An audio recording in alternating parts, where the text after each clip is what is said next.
One of these guys that we mentioned briefly, Jacksonville, they have a guy who has plus 2,500 odds to be MVP. And they're thinking to themselves, should we sign this guy? Trevor Lawrence, a guy who has had 25 touchdowns in one season, who has had a QBR of 95 in one season, and has a record of 20-30 as a starter in his time as a starter. Trevor Lawrence, projected potentially to make 50 million big ones a year. What do you think about this? This is insane. Like, honestly, the quarterback market has gotten out of control unless your name is Tom Brady, Patrick Mahomes, or you trade for Matthew Stafford when you already have the team in place. What have we seen when you pay a mediocre quarterback and you don't win on the rookie deal? Oh, wait, you're very mediocre for the rest of your tenure there. It's like, with Trevor Lawrence, it's like these teams are too afraid to actually move off of a quarterback if they don't believe in him. The problem is Trevor Lawrence has shown you enough where you're like, maybe. But he's also shown you enough where you're like, maybe? And then with these quarterbacks, we see Dak Prescott get paid. What happens? Ooh, first round exit, division round exit. We don't move as far as we could, but we see quarterbacks like Nick Foles take his team to the Super Bowl. We see Case Keenum in a conference championship game. We see Brock Purdy, who was maligned, said he was the worst quarterback in NFL history. Everyone said he was overrated. It was just the team, nothing to do with Brock Purdy. And they get to the Super Bowl and he was on his rookie deal. So if you want to pay Trevor Lawrence to have mediocre stability, fine. Do that, but you can't keep paying these quarterbacks and expecting to get to Super Bowls. It's just not going to happen. Trevor Lawrence has shown us he can come back against the Chargers, who are one of the most cursed franchises in NFL history. Brandon Staley is a cursed coach, and then Justin Herbert, we don't know yet, someone who also got paid, that it's like, okay, you paid your guy, but is he really going to take the next step? Patrick Mahomes has won a Super Bowl, but he is Patrick Mahomes. There is him and Tom Brady. Tom Brady took pay cuts so his team could win Super Bowls. When Peyton Manning was having big contract after big contract, it took him a while to get to and win a Super Bowl because you really had to rely on young players and rookies on your team and being really good at drafting. You know what the Jacksonville Jaguars can't do? Draft. You're like, oh, Aiden Hutchinson has short arms. We should take Trayvon Walker instead. Bust. Good luck, guys. Good luck. See, the thing I hate about Trevor Lawrence and what I hate about this dialogue with him getting paid, I know that he was great in Clemson. I know he has long, luscious hair and he looks like handsome Squidward. But at the same time, I was promised Andrew Luck. And what has he shown me? That he has similar statistics to Daniel Jones. He is if Andrew Luck was a part of the Monstars if they lost their powers. Remember at the end of the movie when they lost their powers? Yeah. That is what Trevor Lawrence is as Andrew Luck. He has been nothing that is promised to him. The Prince might promised my ass. 20-30 as a starter. Most 25 touchdowns. Completion rating right around 62%. I've seen brief flashes. I've seen brief flashes with Lightning as well. That does not mean I'm going to pay Lightning $50 million. So for me, the problem that I have with him getting paid, you sign him, then what? Away goes Christian Kirk. Away goes Travis Etienne. Away goes Little Arm Trayvon Walker and all the other guys that they have on their team. So for me, it's like you can pay him $50 million, but even without paying him $50 million, you guys are 9-8, 8-9.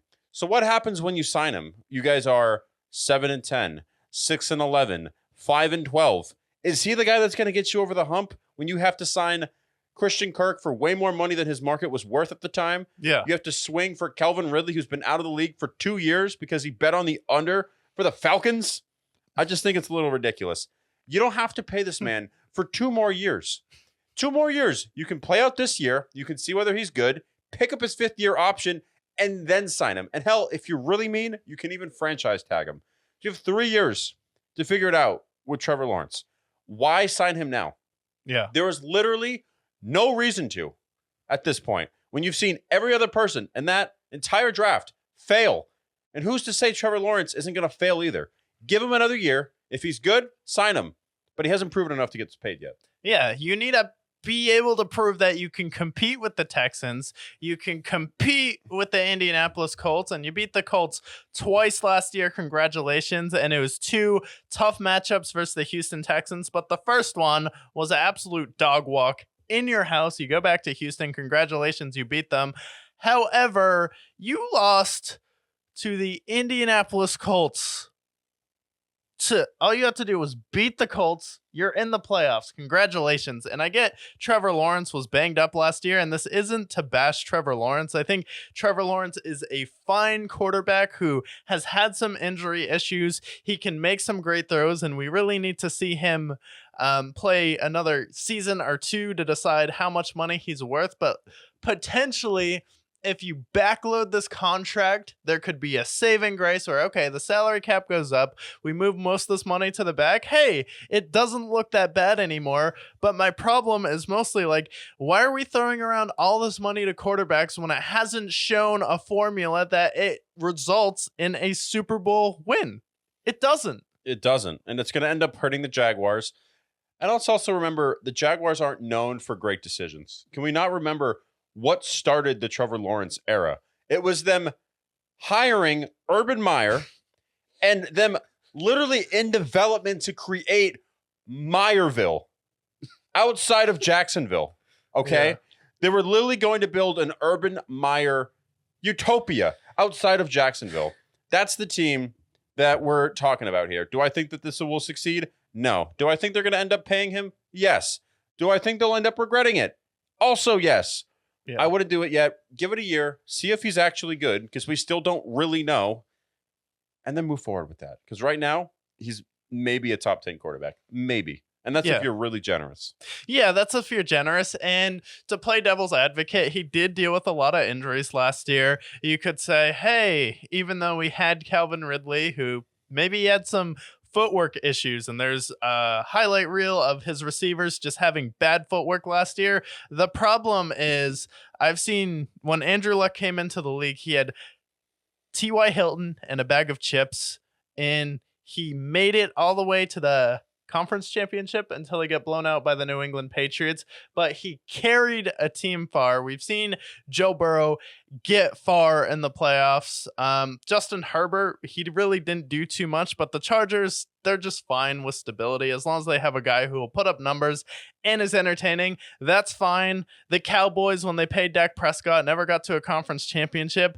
They just want ratings. That's fine. If you just want stability, sure, go ahead and pay your quarterback. You're not going to win your division every year. You'll win it some years, and at best, you'll get to a divisional